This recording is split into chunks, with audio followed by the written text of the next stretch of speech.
It's the 16th of November, 1961. The giant Greek freighter, Captain Theo, is cutting an imposing shape as it glides through the waves of the Northwest Province Channel. The second officer in charge is manning the bridge. Weather is clear and reasonably calm as he observes the busy ocean with hundreds of other boats navigating their way through the channel. As he scans his way across the horizon, he suddenly spots something. It's a small dot. But something doesn't look quite right, he thinks. It's too small to be a boat, but then again, too big to just be some sort of floating debris. Although not quite sure what it is, something tells him it needs further investigation. So calls for the captain to come to the bridge. He points out the odd item bobbing amongst the waves, and they alter course, set for that solitary speck in the distance. As the giant freighter begins to close the gap, the two men aboard the ship realise what they're seeing. A small 2-foot by 5-foot raft. But that's not all. They can't quite believe their eyes, because aboard that raft sits a small, blonde-haired child.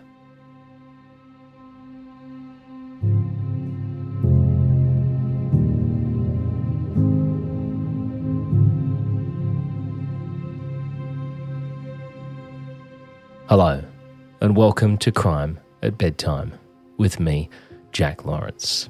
Before we jump deeper down the rabbit hole of the Bluebelle yacht, it's time to take a minute.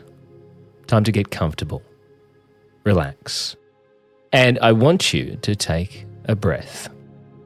You're going to breathe in for 4 seconds. We'll hold for 6, then breathe out for 7. Here we go. Breathing in. Hold.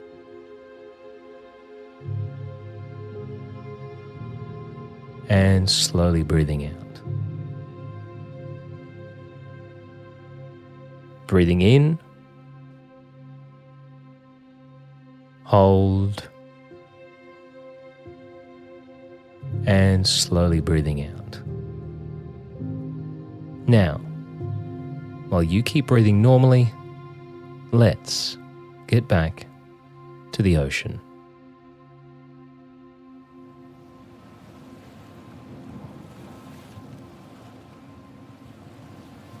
As the Captain Theo got closer to the raft with the little girl bobbing in the ocean, more and more crew would rush to the side of the large freighter. The shock of what they were seeing was quickly overtaken by what they could see under the ocean's surface. Multiple grey shadows were circling the small raft. The crew of the Captain Theo would cry out to the young girl to stay put. Don't jump off the raft. As the ship pulled closer, one of the crew snapped a photo of this young girl. She was dressed in a white blouse and pink corduroy pants. It's an image that would later make the cover of Life magazine and its way around the world. The captain called for the large ship's engines to be stopped and for a raft to be lowered with crew members jumping aboard to rescue the young girl. Once on board, it was clear the little girl was in a terrible state, unable to speak, and what noise she did make was incoherent. The crew gave her water and orange juice and would apply Vaseline to her now dry, cracked and bleeding lips as they sponged excess salt from her skin. As she lay there, struggling to keep her eyes open, she managed to draw enough energy to tell them who she was.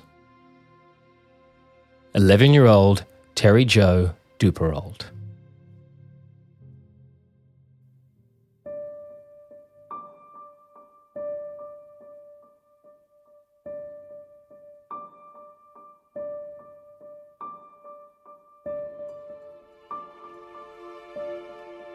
She said she'd been floating for several days after the boat she was on had sunk. The little girl slips in and out of consciousness until eventually she becomes unresponsive. and is flown by helicopter to hospital. Behind these windows of Mercy Hospital overlooking Biscayne Bay lies little Terry Jo Duperrault, still recovering from her ordeal aboard the catch Bluebelle. She was in full shock when she got here. What's her condition? Serious, but I think she'll be all right. I think she'll live. The crew aboard the Captain Theo had no idea that just 3 days earlier, there had been another rescue at sea.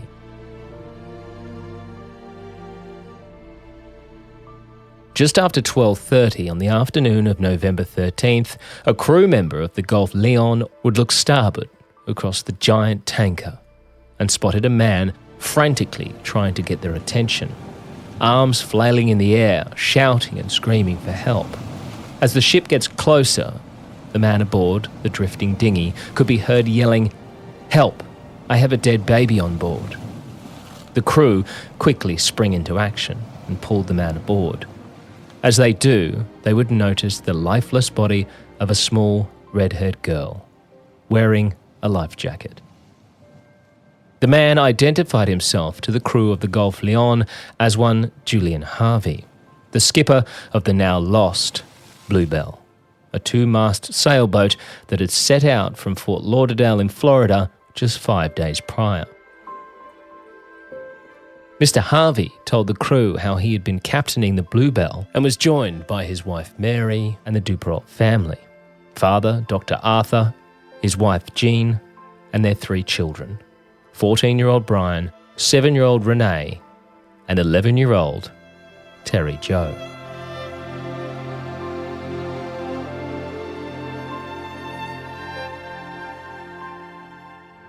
He says that around 8:30 the previous evening, the Bluebelle had all of a sudden been hit by a strong and violent wind that caused the vessel to violently keel over, and the main mast snapped.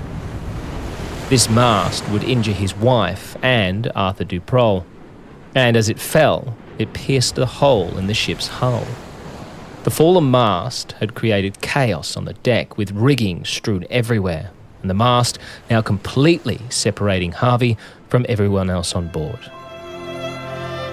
He attempted to make his way down into the cabin to try and retrieve some wire cutters in order to free some of the rigging, but a fire all of a sudden broke out and left him no other option but to abandon ship with all those on board. As Harvey sits alone on a dinghy, the body of 7-year-old Renee floated by. He reaches into the water, pulls her into the dinghy, and begins CPR. But it is to no avail. The young girl has drowned.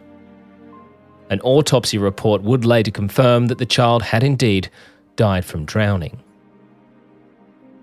Mr. Harvey would be brought safely back to dry land in Hawaii and would speak to authorities about the story that he had told the crew of the Gulf Leon. Investigators immediately had some concerns over Mr. Harvey's claims about just what had happened on the Bluebelle that evening. Their concerns were around not just his extremely calm demeanour, but also the fact that the dinghy in which he was found had been filled with a number of survival supplies, indicating that Mr. Harvey's exit from the Bluebelle may not have been as rushed as he said. Not only that, but sailing experts called into question how the ship's mast would have in fact pierced the deck of the boat, as he stated. Others would question how lookouts in the area's lighthouse could have possibly missed the fire aboard the Bluebelle. And even Harvey himself didn't help suspicions by offering different details with each telling of the story. However, with no witnesses and no other survivors, he was allowed to return home to Miami on November 15th, where he would face some further questioning by the US Coast Guard. Little did he know, just a day later, there would be far more questions Mr. Harvey would need to answer.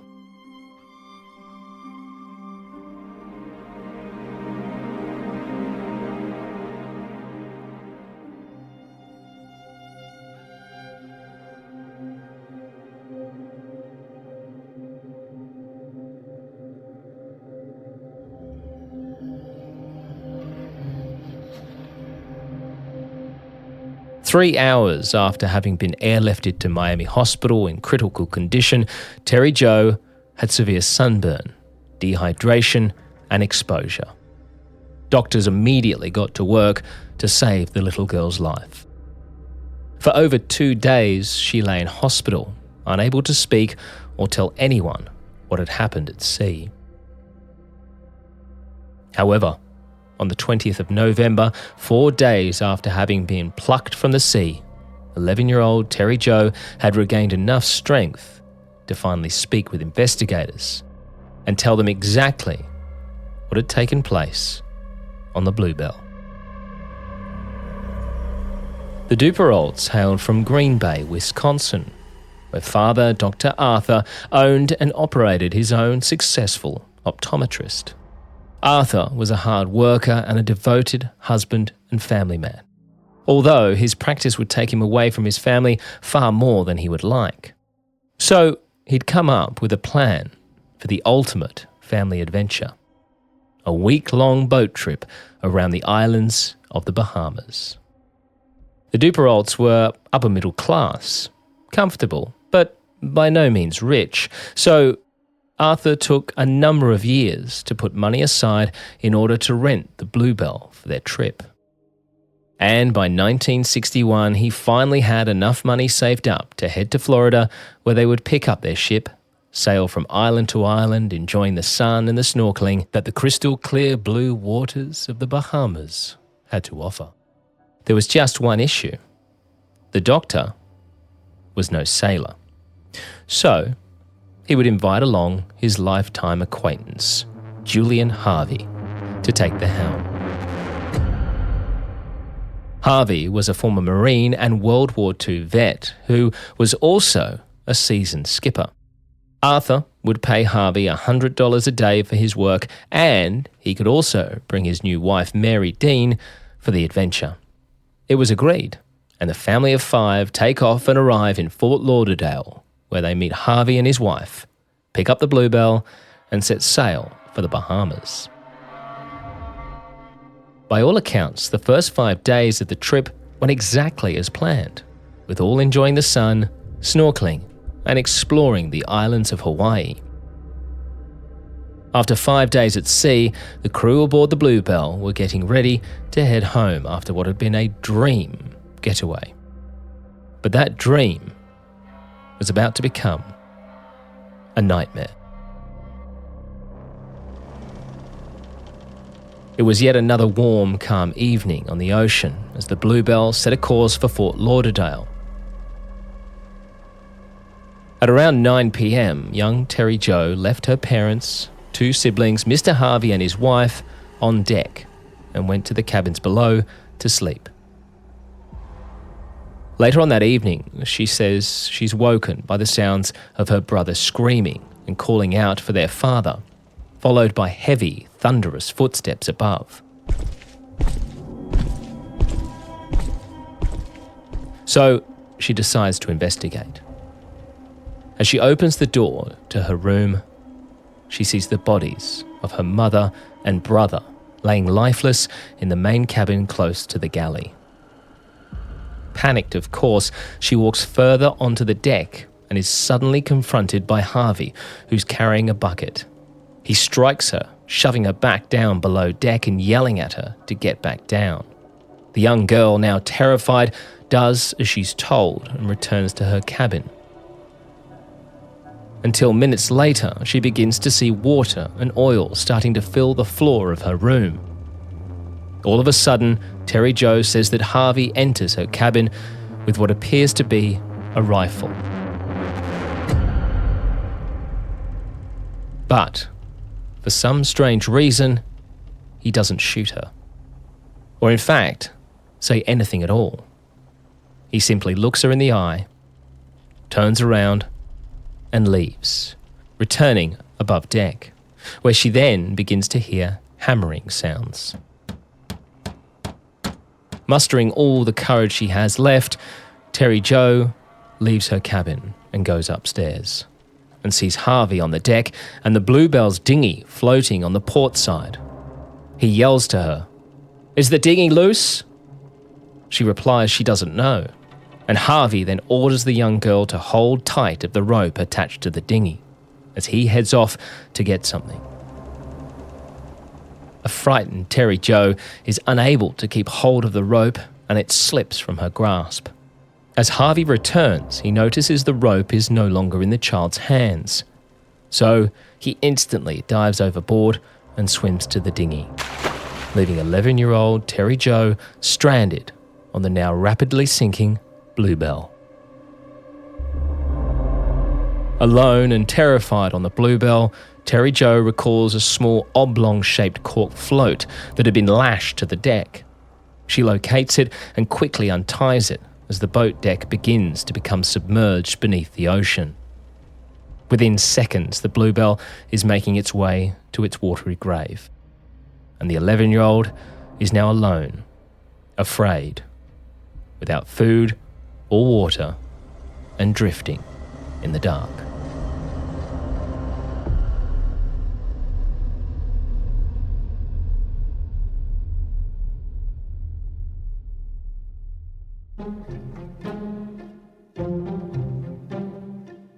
Three days prior to the little girl's astonishing statement to investigators, midway through his interview with authorities on November 17th, Harvey had been informed that Terry Jo had been rescued the previous day. And although in a bad way, she was improving. His response?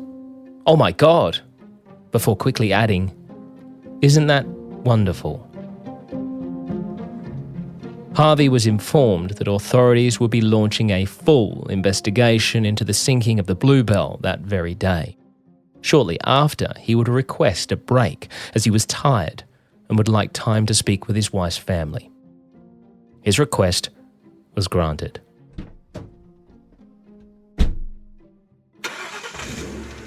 Harvey jumps into his car and drives a short distance to check himself into the Sandman Hotel under the name of John Munro, which he pays for in cash. Once in his room, he sits at the small desk and starts to pen a 2-page letter. Around 2 hours later, a maid arrives at the room, knocking twice. There's no response, so she opens the door and lets herself in. She soon discovers Julian Harvey deceased in the bathroom. He'd taken his own life, cutting the vein in his jugular.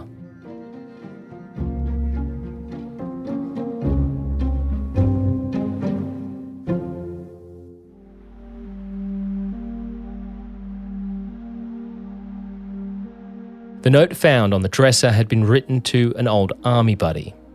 It left no explanations as to what he had done, nor an apology, and simply ended with, "I got too tired and nervous. I couldn't stand it any longer." The note also requested that the army buddy take care of his young 14-year-old son, and that his body be buried at sea. An extensive inquiry into the events leading up to November the 12th and subsequently Harvey's background would discover that not only had he been in extreme financial debt, but that he had recently taken out an insurance policy on the life of his wife. Just in fact 2 months after their July 1961 marriage. Investigators surmised that his plan had been to kill his wife at sea to claim the insurance money. And sadly, the Duperraults were essentially collateral damage.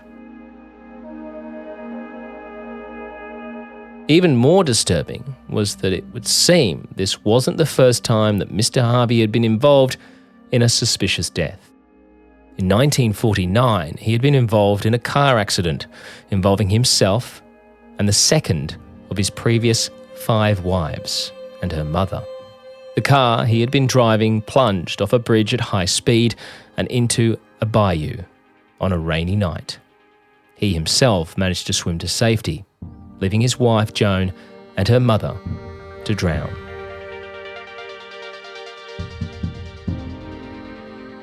Young Terry Jo would fully recover from her physical injuries and return home to live with her aunt and grandmother, plus her 3 cousins. In 2010, she released her memoir, Alone, Orphaned on the Ocean. Over the years, many have speculated why Harvey spared her life that evening, with some suggesting that he may have in fact wanted to be caught, with others simply saying that they believe he intended to kill her that night. But when he returned to see Terry Jo had accidentally dropped the rope to the dinghy, he had no option but to jump overboard to save himself. But I guess we'll never know.